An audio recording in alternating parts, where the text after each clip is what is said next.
আচ্ছা, তো আমরা অঙ্কে কী করছিলাম না সূচকের নিয়মাবলী। সূচকের নিয়মাবলী আমরা পড়ছিলাম। ফর্মুলাগুলো যদি তোমরা ভুলে থাকো আরেকবার মনে করিয়ে দিই। সেটা হচ্ছে x to the power n into x to the power n হলে সেটা কী হয়, x to the power M plus n, এটা আমরা জানি। নাম্বার 2 হচ্ছে x to the power m by x to the power n হলে সেটা কী হয়, x to the power m minus n. ভাগ অবস্থায় থাকলে পাওয়ারের মধ্যে বিয়োগ হয়, গুণ অবস্থায় থাকলে পাওয়ারের মধ্যে যোগ হয়। 3 নম্বর হচ্ছে x to the power x by y whole to the power m যদি থাকে তাহলে এই পাওয়ারটা কী হবে না, সবার কাছে যাবে। তাহলে সেটা তখন কী হয়ে যাবে, x to the power M into Y to the power m এরকম হবে। সেমভাবে যদি এরকমভাবে লিখতাম or x by y whole to the power M plus n, ধরো তোমার কাছে এরকম আছে, তাহলে কী হবে সেটা, x to the power M plus N,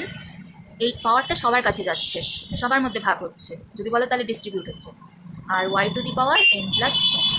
এরও পাওয়ার ওরও পাওয়ার। আচ্ছা, তাহলে এটা গেল। আবার যদি গুণ অবস্থায় থাকে, তার মানে x Y whole to the power m, তাহলে সেটা কী হবে, whole to the power m আছে, সেটাও তখন সবার কাছে ডিস্ট্রিবিউট হবে পাওয়ারটা, সেটা হবে X to the power M into Y to the power M. আবার যদি এরকম থাকতো যে X Y whole to the power M plus N, তাহলে সেটা কী হতো, X to the power M plus N into Y to the power M plus N, এরকমভাবেও হতো। 5 নম্বর আমাদের সূত্র হচ্ছে সূচকের নিয়মাবলী করার জন্য, সেটা তোমাদের হচ্ছে এগুলো তো বললাম। তারপরে হচ্ছে x to the power M whole to the power N, এটা আমরা জানি, সেটা কি হয়, x to the power M into N, মানে X to the power M N, এরম হয়। আচ্ছা, আরেকটা যেটা ছিল 6 নম্বরে, সেটা হচ্ছে x to the power m তার nth রুট,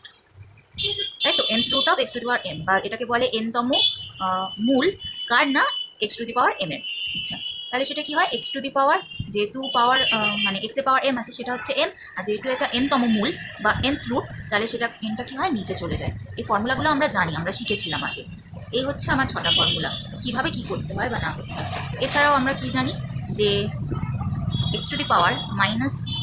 এন যদি থাকে তাহলে সেটা কীভাবে আমরা লিখতে পারি, দেখো x to the power N minus N মানে কী হয়, আমি এটাকে লিখতে পারি না মাইনাস ওয়ান ইন্টু এন, একই তো হয়। মাইনাস ওয়ানের সাথে যদি এন গুণ করি মাইনাস এন হয়, সেটাকে আমি ভেঙে লিখছি, তাহলে সেটাকে আমি লিখতে পারি না যে x to the power minus one, এটা গুণ অবস্থায় আছে, আর গুণ থাকলে কী হয়, whole to the power n. আচ্ছা, এটা যেরকমভাবে এইদিকে আসছে সেরকম উল্টোও কিন্তু হতে পারে, যদি পাওয়ারে এরকম প্লাস থাকে,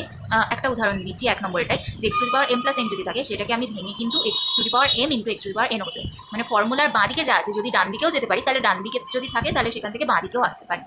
আমার বলার উদ্দেশ্য ছিল এইটা। তাহলে সেটা হচ্ছে x to the power minus one whole to the power N,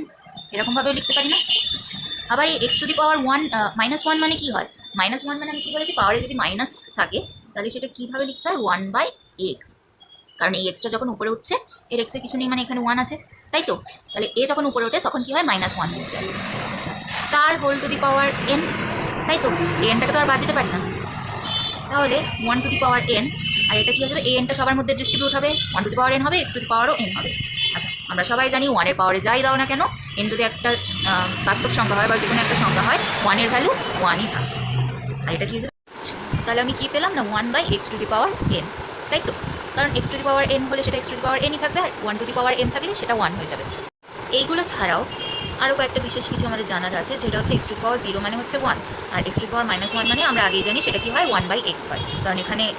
x to the পাওয়ার 1 আছে, সে যখন উপরে যায় কী হয় না, x to the power minus 1 হয়ে যায়। আচ্ছা, 10 নম্বরে যে ফর্মুলাটা আছে সেটা হচ্ছে A to the power X equal to B to the power যদি এক্স হয়, তাহলে এ ইকুয়াল টু বি হতে হবে, যেখানে কি না এক্সের ভ্যালু 0,